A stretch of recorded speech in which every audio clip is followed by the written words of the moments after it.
Everything old will be new again, except for when it's so old it disintegrates at your touch and scatters into oblivion. Welcome to Night Vale.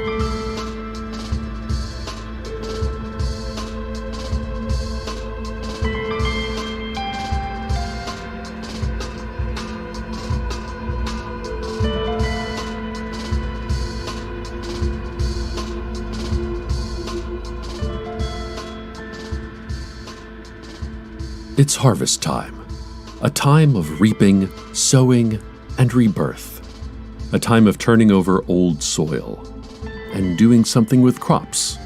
Maybe. No one really knows. All we know is that every night for the past week, we've heard the air raid siren blasting in the town square and a sepulchral voice chanting, "Behold, despair, rejoice, harvest time approaches." There has never been a harvest time before, so it should prove to be an exciting event, or phenomenon, or period of forced manual labor. No one currently has any guesses as to what exactly will be harvested, since the land surrounding Night Vale is barren sand wastes, as noted on the new tourism billboard out on Route 800, which reads, "Now entering Night Vale. If you lived here, you'd be dead by now." John Peters, the farmer, remarked with pride that he's never encountered a single visible crop in all his years of farming, and then remarked with suspicion that he doesn't believe in roots, and if anyone tries to tell you different, they're a filthy liar. He then opened a tobacco tin, pulled a wad of feathers from inside, and ate them. A big congratulations to former Night Vale Community Radio intern Maureen, who has just received her Heating, Ventilation, and Air Conditioning, or HVAC, certification. It's apparently one of the only certifications one can receive from the community college that does not require internship credits.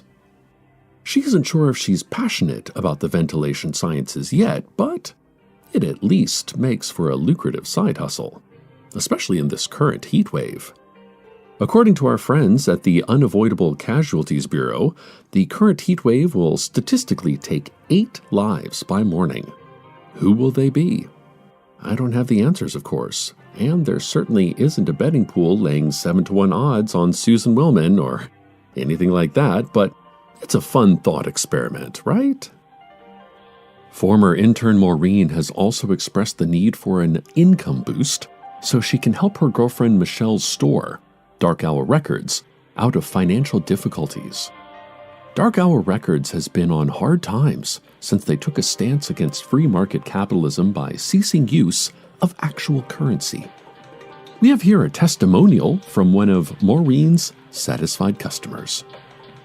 Gladys R. from Old Town says, "Our air conditioner was making a terrible sound, and Maureen came in and installed new insulation and coolant pipes, and even fixed the motor. It works great now." The insulation she used was made of premium wolf spider eggs, which she explained are particularly energy efficient, since they are made to withstand the extreme desert heat and keep all those tiny wolf spider embryos nice and cool. Millions of matured wolf spiders did begin pouring out of every vent in our house after a few weeks, but the air quality remained crisp and cool. An exterminator came in and sprayed for the spiders, which totally killed them, so that's not an issue anymore. But the poison that was used to kill that particular species did cause small benign tumors to form along my underarms, as well as my husband's, and the tumors began pulsating, and the doctors later discovered heartbeats inside the tumors, but they did stress the fact that these tumors are totally benign. The doctors advised a wait-and-see approach and put my husband and I on a course of prenatal vitamins. Unfortunately, the vitamins gave both of us a rash, which is slightly itchy, so we stopped taking them. There's no specialist in town to help us with this, and no ointment or home remedy that seems to work. That's a little frustrating, but the air is still very crisp and cool. And the unit doesn't make that terrible sound anymore. Thanks, Maureen. 5 stars. Would suffer sentient tumors again. Wow. What a nice review from Gladys. Personally, I love it when it's this hot out. It feels like everything is just moments away from catching fire. It's exhilarating. Now the community calendar. Let's see. It's all just notations in a childlike scrawl about how harvest time is coming. Oh, wait, here's something else. There's a spaghetti feed tonight at the Elks Lodge. If you've never been to the spaghetti feed before, you're really missing out. It's all about folks in the community coming together and eating and not knowing when it's over because the spaghetti just keeps coming. It's about commitment and dedication. It's about not being a quitter. Remember when they called you a quitter growing up? Quitter, they said, pointing at you and your half-eaten sack of pasta. Don't you want to prove them wrong? Keep feeding. Feeding isn't about nourishment, not anymore. It's about quantity, mass, volume, and proving you're no quitter. It's about commitment. Tonight at the Elks Lodge. This has been the Community Calendar. And now, traffic. When you were 12 years old, you sat in the passenger seat waiting for your mother to come out of a clothing store called Don's that used to be on Main Street. You turned the ignition to the battery-only setting so you could listen to the radio. You were reading a fictional tabloid newspaper and eating candy. The window was halfway down. A crisp breeze ruffled the newsprint in your hands. You were perfectly content, a feeling you won't experience again until well into your 30s. The car that was parked next to you began to back away. You saw it from the corner of your eye, and you were overcome with the panicky vertigo sensation that your own car was moving forward, that it was picking up speed and rolling right into the Don's, through the display window, through the mannequins in Wrangler jeans that hung loosely around their plastic hips, and oh God, your mother. She would be mangled among heaps of bloody denim and plastic body parts, and it would all be your fault, somehow. Yes, you probably turned the ignition too far and somehow put the car into gear. You were only trying to listen to the radio. Your hands slammed onto the glove compartment, and you waited for the deafening impact of plate glass, and you squeezed your eyes shut. This has been Traffic. Did it just get dark out suddenly? No. Wait. There's something covering the windows of the studio. What is that? It looks like someone has plastered flyers all over the building. Wait, let me peel one of these off. Okay. Plastered all over other nearby buildings as well. They say, "Harvest time is nigh. All will be cleansed." Huh. I just got a text alert saying the same thing. Did you guys get that? Wait, is that smoke outside? Hang on a second. Yes. The Nightville Fire Department is assuring me now that the air is filled with black, acrid smoke, but there's no fire to account for its origins. So the fire department says it's not actually smoke. It's perfectly normal, dark air. Breathe deeply. Go for a jog. Let the little ones run free in the park. Fire Chief Ramona Encarnacion announced from inside her airtight bunker. The dark air is coming from all directions at once, Encarnacion explained. So there's no point in avoiding any particular areas. Just go about your business, folks.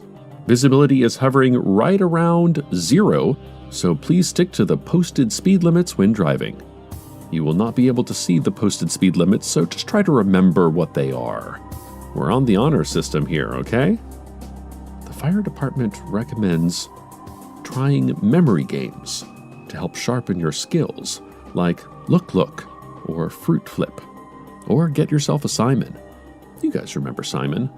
The toy that flashed different colors in a certain order, and you're supposed to correctly mimic their patterns? If you do it right, they tell you a secret. Sometimes it's a secret about someone else, maybe a stranger, maybe someone you know, probably your girlfriend. It's a secret about you, something she would never tell you, and certainly something you don't want to know. The only way to make sure that secrets stay safe is to get the pattern right.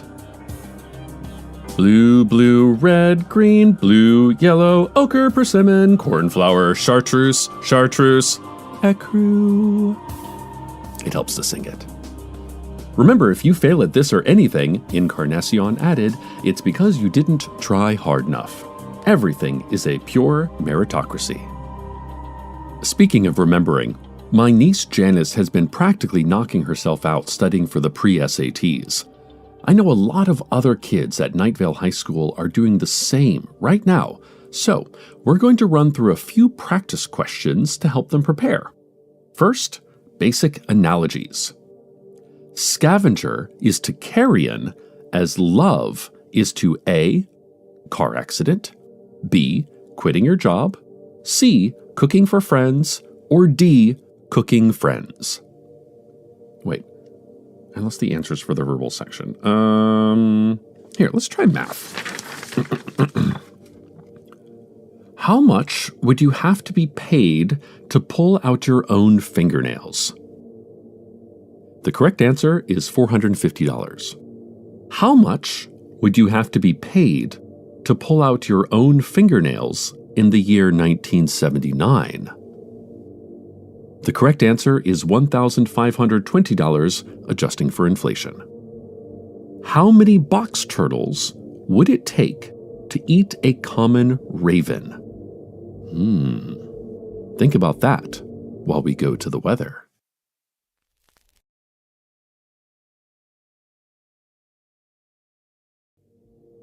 Breaking news. A giant statue has been erected in the town square. A post-minimalist anthropod, the size of a suburban ranch-style house.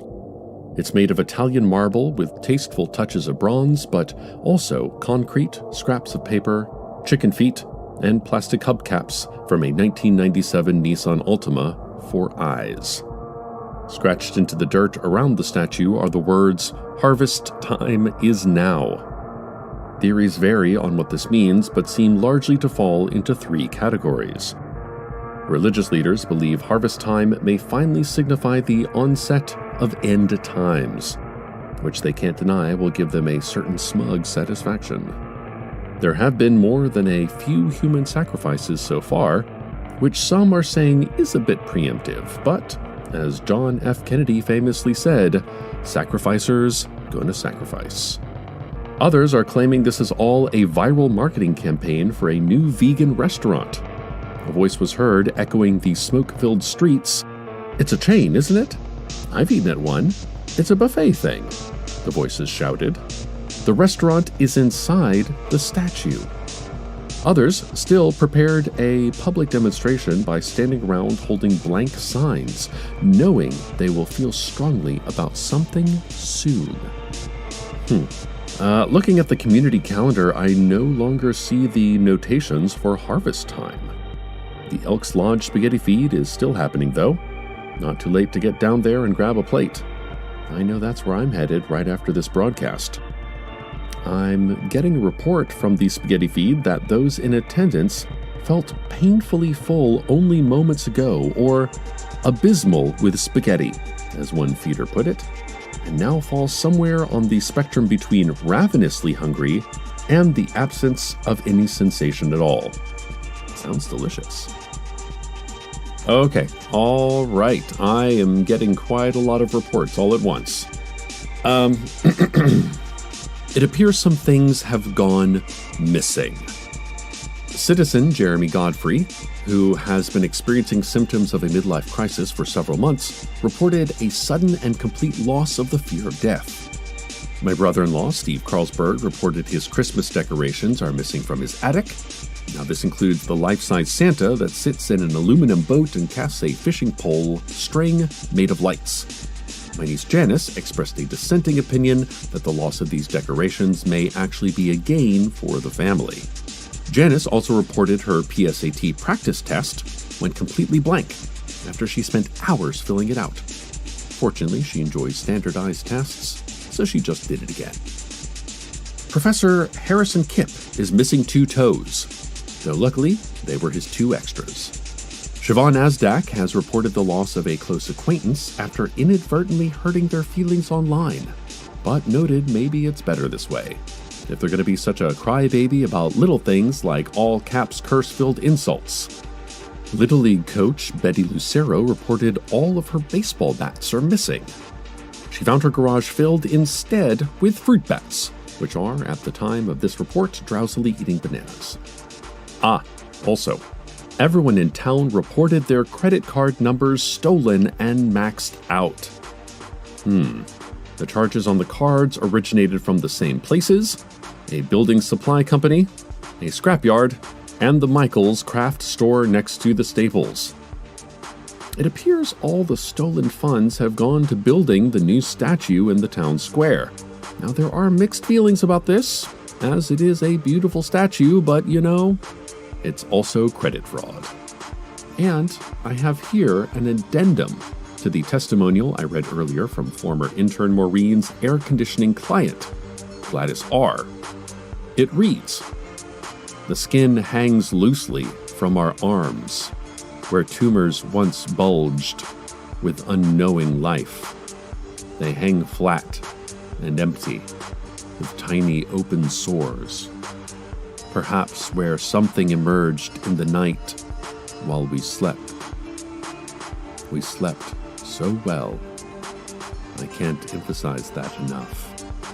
The rhythmic sensations of those little heartbeats vibrating against the fat and bones of our arms lulled us into a state of complete relaxation. A relaxation deeper than we have ever known before. We miss that. We really miss that. We can't sleep anymore. We didn't fully appreciate what we had until it was gone.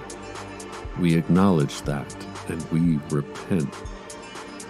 We want to find whatever it was that was inside of us and put it back. We don't know what to look for or where to begin. If anyone has seen anything, please let us know." Thanks, Gladys R. Will do. Wait, are you guys hearing that?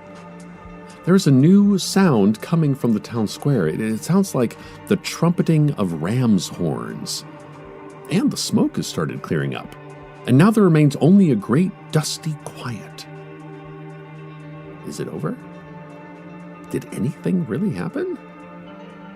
So many things are like that, aren't they? Anticipation and disappointment. Loss and abundance happening at the same moment, so that you end up with only the uneasy illusion of balance or meaning. I'm hearing now that there's an engraved placard on the Anthropod statue, previously unseen because it was slopped over with plaster and looked hastily scratched into the back of a license plate with a nail. It says, "Ripeness is perfection, and perfection is the step before decay." Oh, that's sweet, right? Anyway, better get down to the spaghetti feed before it's over. Oh, and the answer is 2. 2 box turtles can completely devour a common raven. Stay tuned for the original 1972 folk rock ad jingle for the Simon memory game entitled "Never Forget to Remember and Remember to Forget to Forget." Good night, Night Vale. Good night.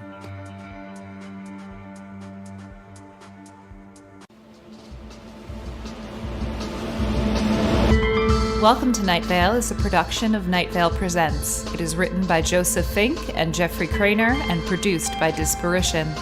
The voice of Night Vale is Cecil Baldwin. Original music by Disparition. All of it can be found at disparition.info or at disparition.bandcamp.com. This episode's weather was Friend or Foe by Low Power. Find out more at soundcloud.com/lowpowermusic. Comments, questions, email us at info@welcometonightvale.com or follow us on Twitter at Night Vale Radio. Or think about what it's like for a dog, you know? Check out welcometonightvale.com for more information on this show and our holiday selection of Night Vale Presents merch for the weird podcast person in your life. That person might be you. Today's proverb: if you circle the letters in the Bible just right, you get the phrase, lightly dressed kale. So I don't know what that means, but it's direct from God.